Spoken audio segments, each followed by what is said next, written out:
Greetings, folks. Daniel Wickwire here, and welcome back to another episode of Kaiju Movie Review. I am again joined by my co-host, Mr. Zach. Hey, everybody. It's good to be back, and we're talking about an actual Kaiju movie this week, which Yes. I guess we did last week, too, or last time, too, but, yeah, you know. It's true. Well, let's try to keep that ball rolling as long as we can. But before that, let's talk about the two bits of Kaiju-related news. So, Mr. Zach, if you'd like, you can do your bit first.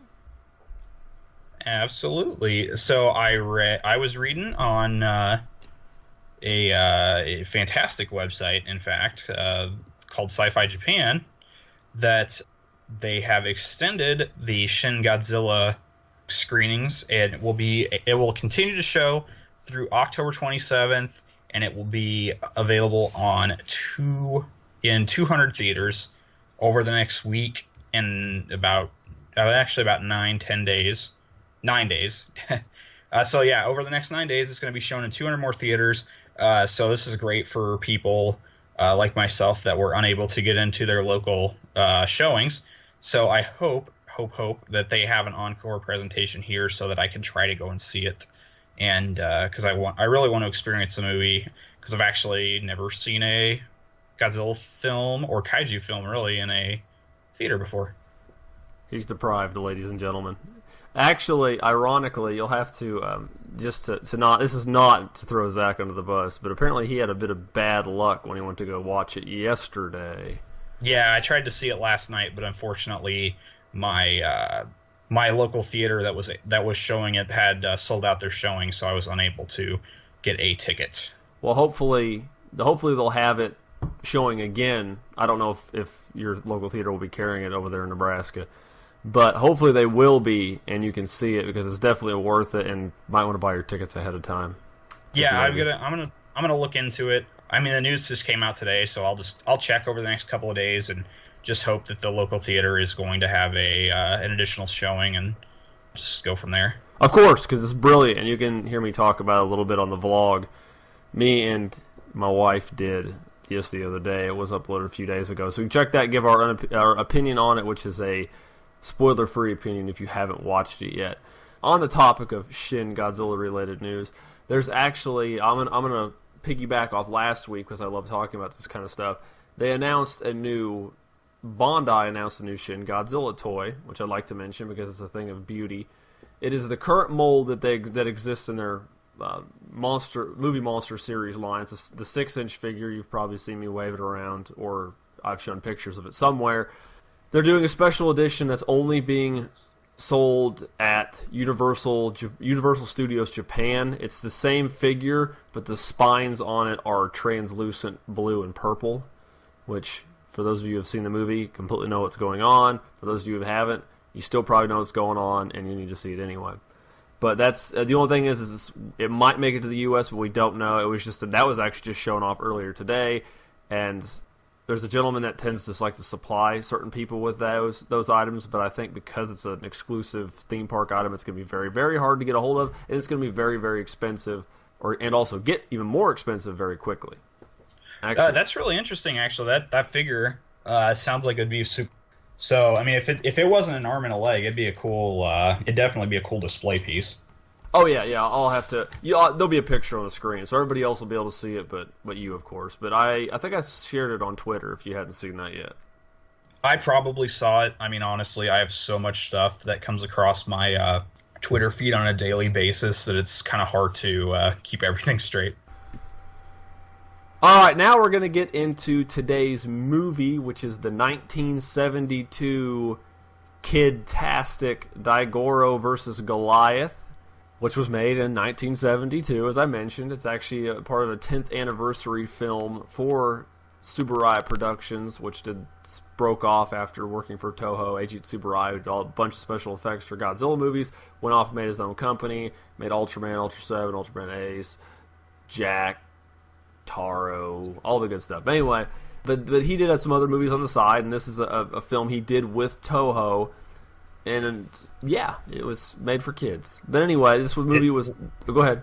I was going to say it's really interesting. Like if you look into the history of the film, like it was actually originally supposed to be a Godzilla movie. Like Toho even said they would loan him the suit, and then for whatever reason, that just never happened. Well, fortunately it didn't, because we got a better Godzilla movie in 1972. Or 1971, for that matter.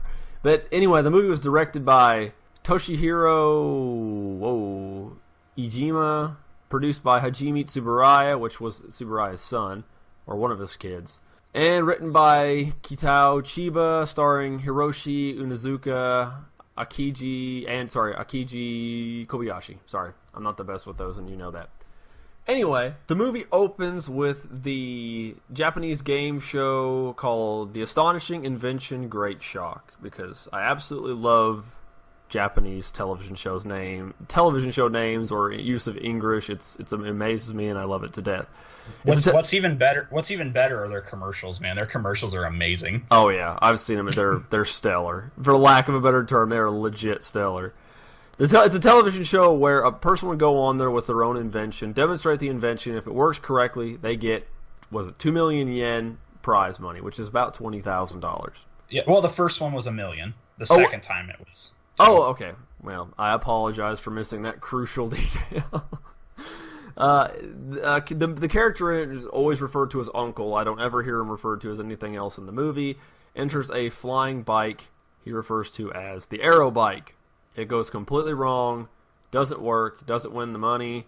Yes, it doesn't go well. But anyway, before that, it cuts to the island, an island where we see the main character, Dai Goro, which is a kaiju, of course, a brown-looking kaiju, boring-looking kaiju, waiting on his next meal, only for them to mention that, hey, we can only give you so much because you've gotten really big and we don't have the money to feed you, so we're going to have you give you water to kind of help pad out your meals.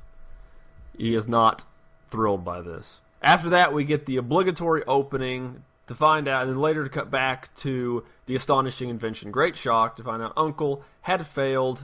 His little bike ended up wrecking, knocking him into a tree, which he falls out of and ends up in the hospital. There we meet his buddy Kumagoro, which physically assaults him in the hospital, as any good friend would do. Also, we meet a little kid named Taro, which is his nephew, Uncle's nephew. Sounds weird. And his sister. Diagoro keeps growing larger and larger for eating so much, and we also find out that he has been trapped on the island that he is on. He's been there for about 6 years, give or take. The reason he is there is because 6 years prior to that, his mother actually attacked some part of Japan, it doesn't really specify, and is killed by the humans by a very large missile jammed into the back of her skull, as any good island nation would do. After which they find Diagoro is a baby, like a little baby, like the size of a human, so it's very small for a kaiju. He ends up falling under the care of a local zookeeper called Saito, and I think at that point all he'd ever taken care of were goats and pigs and so on and so forth. Uncle continues with Taro and Kumagoro to raise money to feed Daigoro, because there's like this big effort going on to save Daigoro, to give him food, even though his mom attacked the nation. There's some people like, why should we care about him? He's just a monster, he's a freeloader, whatever. But they're trying to raise money it's like PETA, but for giant monsters. We also come to find out that Uncle is also very much down on his luck, not having much money for himself. He's an inventor, but he still lives off his father's finances. I don't know, they don't really show his father, they just mention it in one kind of throwaway line in the film. And then we get a nice little musical interlude of Daigoro hanging out on his island at night, very sad, very hungry, nobody to hang out with, depressed, musical number, and then a shooting star or a meteorite lands in the ocean. This takes us back to the kids hanging out at the uncle's house, who's trying to come up with a new invention to go back onto the game show, and this time win 2 million yen. We have another crazy musical number kind of sequence where he's trying to make up these shoes. Like, it's weird. Magic shoes. Yeah, the magic shoes. Dude, that sounds like something that would have been in, like, freaking Magi Ranger or something. Yes, actually, the whole scene of his house, it reminds me a lot of, as I mentioned earlier before we started doing this, Willy Wonka. Yeah. But not in a good way. No, yeah, not in a good way. But it's got that whimsy to it. Yeah. But he's trying to come up with an invention when he's interrupted by his niece, and we get a random Ultraman reference. Thanks Subaraya, and it's probably like the one of the best things in the movie. That Not gonna lie. Possibly true. We go back to Daigoro, and we find out that his handler Saito has been ordered to give him this growth inhibitor called Anti-Grow, because they want to stunt his growth so that it's not going to become more expensive to feed him. Saito refuses to give it to him, and his boss does it himself. And cut to Daigoro, who refuses to eat the food laced with the Anti-Grow. We cut to Kumagoro, who has sworn off alcohol in an attempt to save money and donate said money to Daigoro so that he can help contribute to Daigoro's food. After this, we cut back to Uncle, and he's back on the game show with a new invention that is supposed to he shoots a rocket into the sky and it's supposed to make it rain. So after he shoots his rocket into the sky, it actually starts snowing. And so even though it wasn't rain, they said that he won the show, and they gave him 2 million yen, which they take to use for Daigoro, even though before he was awarded the money, he realized that it was not him that caused the snow, but they took the money anyway because it was for a good cause. Dumb luck. Yep, pretty much. This brings us to the weather getting just nuts. The weather on the island goes crazy, and it's snowing, and then all of a sudden it's storming. And then next thing you know, a lightning strikes the ocean, and out pops another kaiju.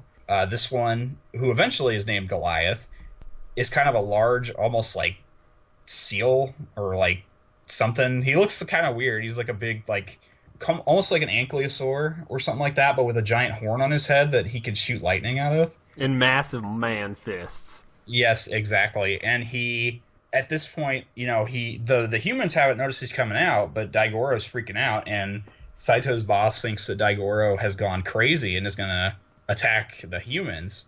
But Saito realizes that he's troubled about something in the ocean, but they won't listen to him.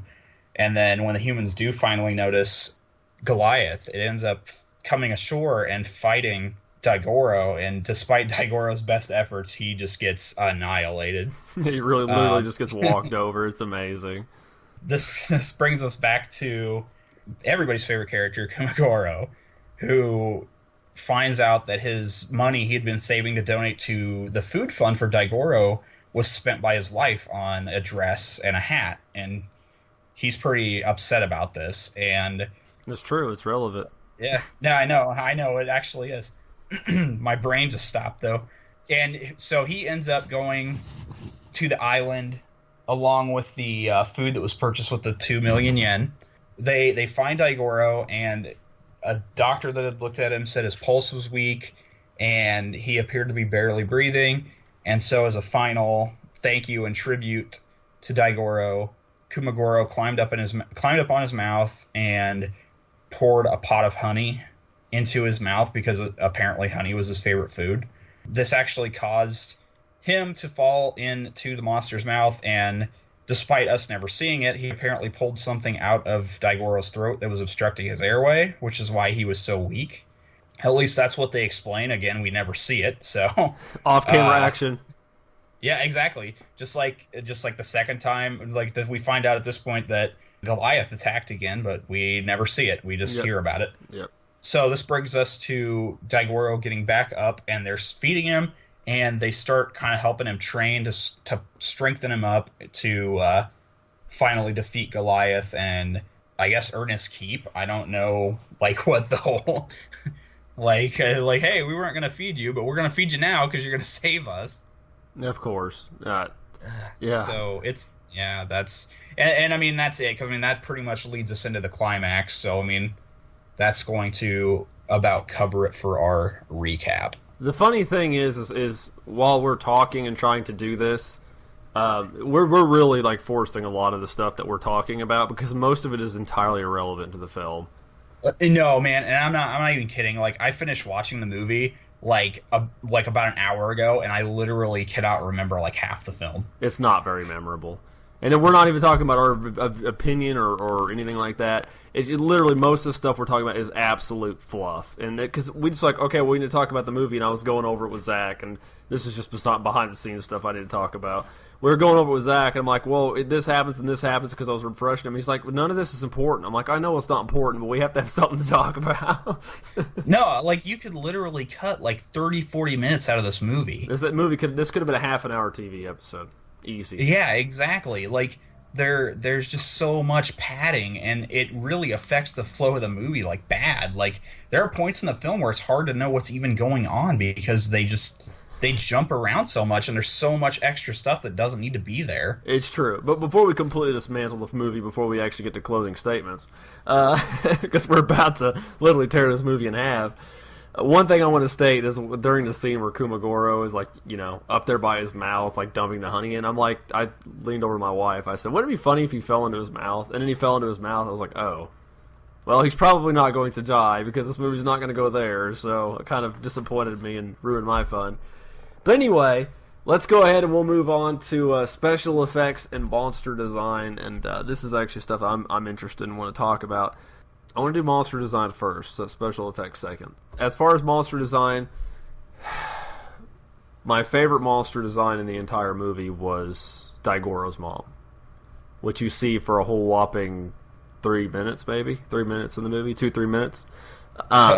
Oddly enough, she's on the poster. I know, she's on the poster. You barely see her in the movie. You see her, like, in the actual video, and then you see her in, like, a photograph later on. Yeah. But she's my favorite, and there's a couple reasons for that.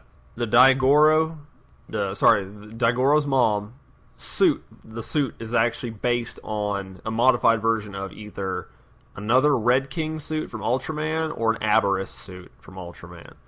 Because we know, pretty sure Dai Goro is actually a Red King. Is also actually a modified Red King. You can tell by the way the bodies are. Because Aberrus and Red King have a very similar body build and shape and design. Yeah, you know, I was looking at Dai Goro and I was thinking, like, his like, the body portion of the suit looked really familiar, but I couldn't place it. Yes, and minus the oversized gut thing. It's... Yeah. Oh, Dai Goro's mom, just so we can give a little context to the only characters that actually matter, the Kaiju. Dai Goro's mom was attacking because disturbed or woken up by a nuclear sub-accident underwater, and she came up that way. She apparently had Dai Goro at some point, and he was like in a cave or a castle or something like that. How he got in there, I'll never know, because he couldn't walk, but suspension of disbelief. Dai Goro, I don't like the design. I don't like the design of the face, and I don't like the stomach thing, and the hands are weird. He is just a dopey, strong, but doesn't know how strong he is, kid, annoying monster. Goliath, I actually had really high hopes for, because I'd seen like screenshots and stuff, and I kind of like the premise of him that they mentioned in the movie. He comes from outer space, which is not directly alluded to until like later, and you're like, oh. Because you see the scene with the shooting star hitting the ocean, and I don't know if that was like symbolism or supposed to like make the scene more impactful. At the time, I don't know what actually meant anything until later. I was kind of thinking, actually, when I watched that, I was like, man, this is probably how the other monsters introduced. I know, but surprisingly, that never came up for me. I'm not just like, I was like, oh, they're just doing this for effects, because it's like a sappy part of the movie. So I'm like, whatever. Anyway, he looked really neat before he started moving around and waving his big freakish fists. I like his little electrical tasing ability. Like he'll shoot lightning from his horn, but he can also discharge lightning from his body. And I also like the fact that he actually takes energy, or at least they say he does. It's guessed or theorized that he takes heat energy from the air around him to convert into energy for himself, which is really neat because it gets cold around him, which I just think that's a kind of a cool premise. Well, they mentioned it just a few times in the movie, and that's why it was snowing and stuff, but they mentioned it a few times that it's not really capitalized on very much. Oh, and Dai Goro could shoot fire from his mouth like 99% of every other kaiju that ever existed, because it's like, we need to give a character a projectile attack. What do? Just make him breathe fire. Okay, good enough. Gamera. He's a fat, dopey Gamera. Yeah, pretty much. I mean, unfortunately, I didn't like that design at all. Like, the suit's just ugly. Like, I don't know what they were thinking when they did that. Like, really. And the suits were too. I know the suits were based on suits from the Ultraman television show. I don't know about Goliath, and if I call him Gorath by mistake, I'm sorry. I don't know why I've got that movie stuck in my head. Goliath's suit is really floaty. Like it's supposed to be big, but there's nothing to pad the size out, so you can kind of see the costume like shift and move in really weird ways. You'll kind of notice that about Daigoro's belly sometimes. Like it'll just kind of like not naturally at all. And I can understand. It'll just occasionally be distended. Yeah, or it'll be sucked in or pushed out or like a crease in the middle. And I understand it's a suit, whatever, but it's not. Yeah, built properly for a movie like this. But again, lower budget. Kaiju movies were kind of on their way out at this point, and this is to capitalize on the Gamera fame, which was also on its way out. Actually, 71 was the last Gamera movie, so this was like right after that. So that was my... go ahead. Oh, no, I was going to say, like, you could tell, like, this thing was super low budget. Like, it just felt so... Some of the stuff felt really forced. There was which I guess we'll get into special effects, so I won't talk about that yet. But no, I mean, in regards to the suits, like, I agree with you. I mean, I thought the Goliath suit was okay. I thought it was just kind of weird looking. I didn't like Dai Goro, like I said.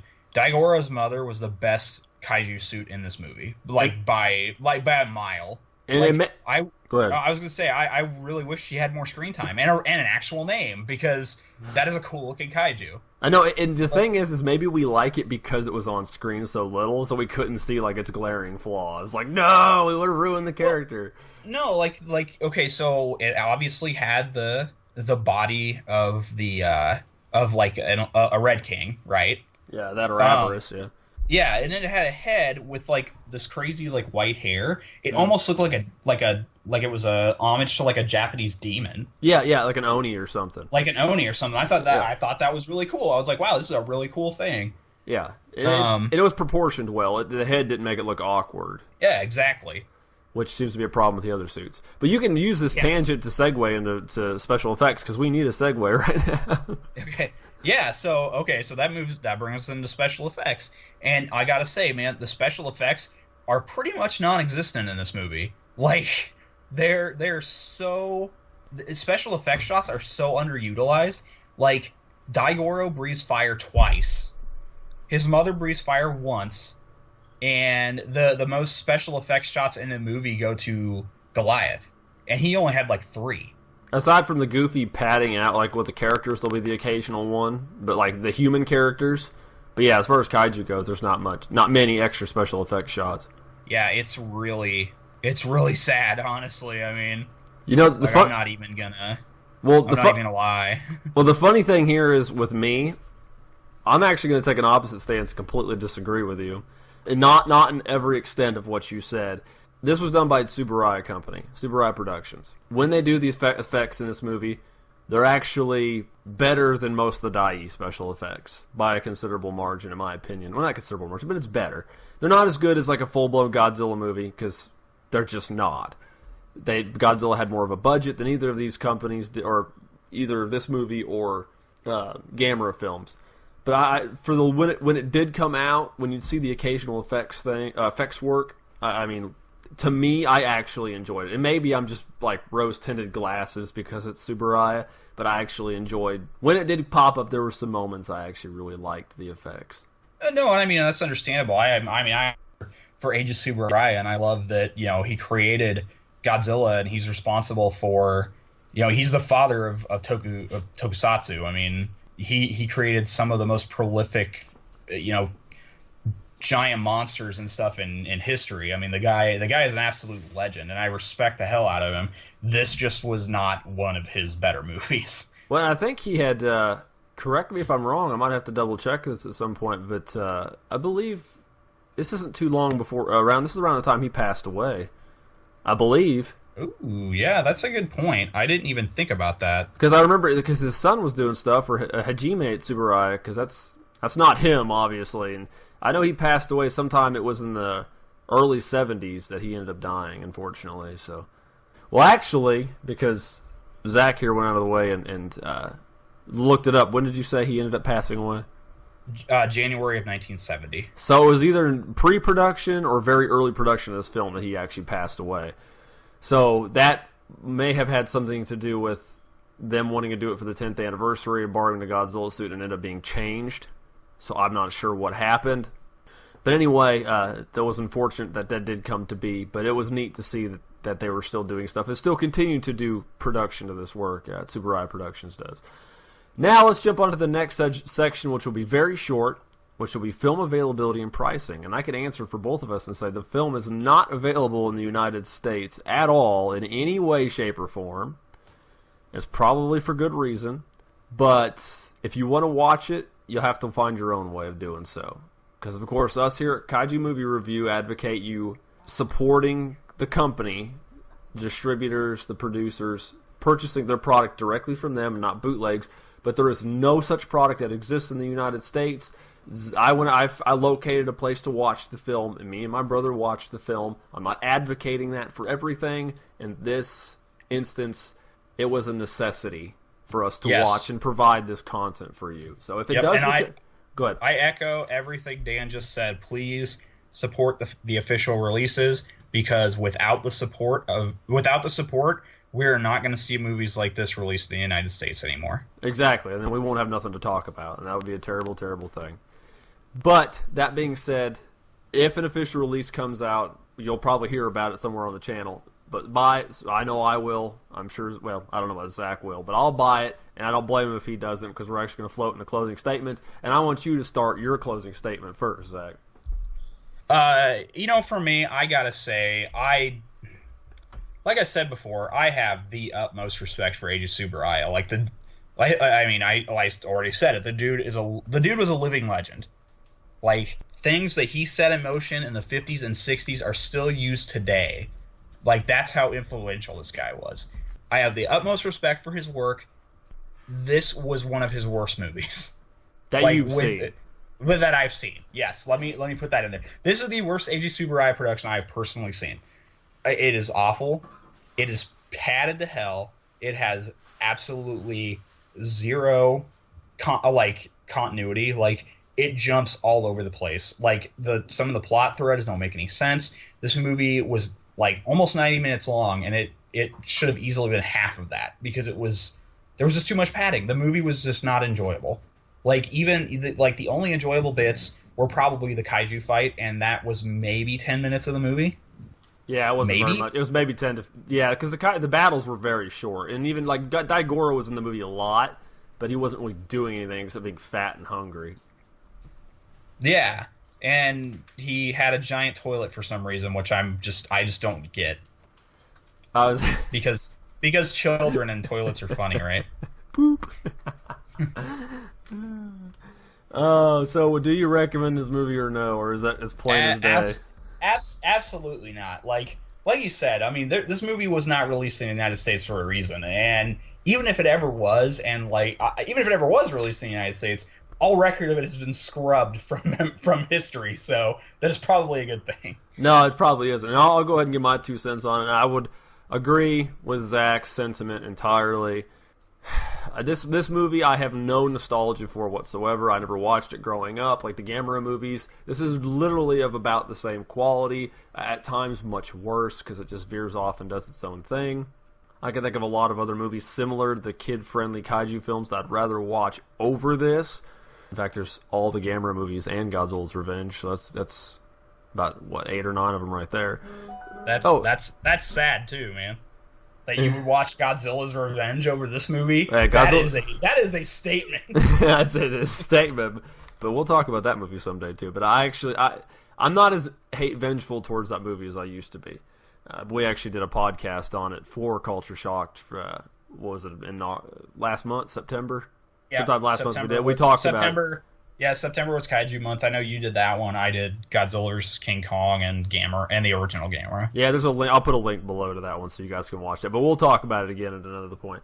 But anyway, I didn't care. Like, the characters were all throwaway. It's surprising with it being a kids-focused film. The kid Taro, which is mentioned twice in the movie, shows up several times, had almost no relevance. He wasn't a focus at all. It was mainly on Uncle and Kumagoro and Dai Goro and Saito.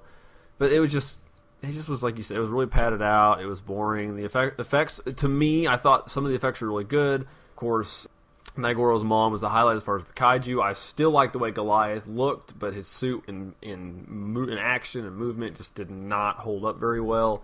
I'm just going to say this, and this is somewhat of a spoiler, but I'm not going to say anything any more about it. Me and my wife have come to the conclusion that this entire movie is an analogy for potty training.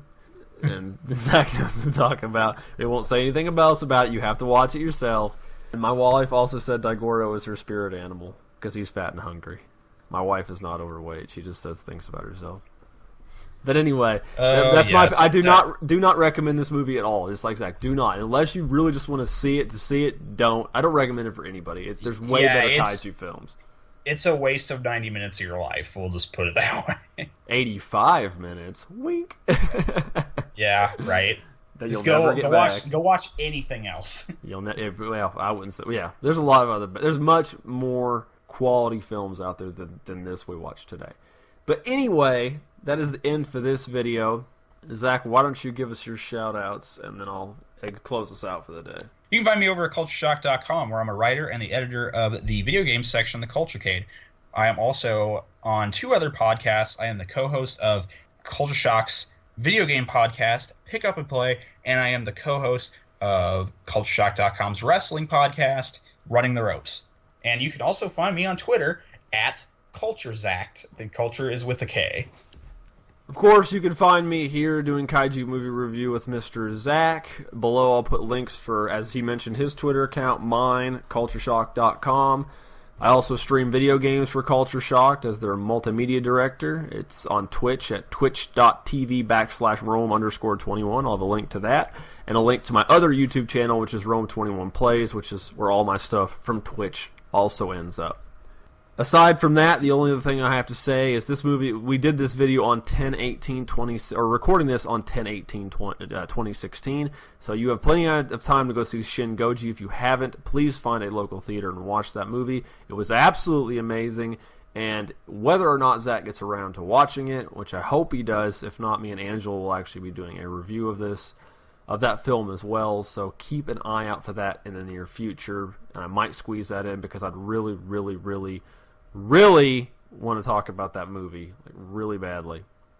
But that one will be spoiler ridden. But anyway, that does it for this episode of Kaiju Movie Review. We do appreciate you all for tuning in. Of course, comment, like, subscribe, whatever you have to do below. Let us know what you think. That's the only way we can make this site better, and we're making sure we are catering to you all properly. Zach, why don't you give us, or let the people know what the next Kaiju movie review will be if it isn't Shin Goji? Absolutely. Our next episode will record on October 31st. It will be released November 7th, and it will be on Attack of the Super Monsters. Which will be amazing in so many ways. It'll either be amazing. Boy. It'll either be amazing or worse than this movie. I do believe this is the first animated movie that Kaiju Movie Review has covered. It will actually be the first animated movie we've ever talked about. So, all right.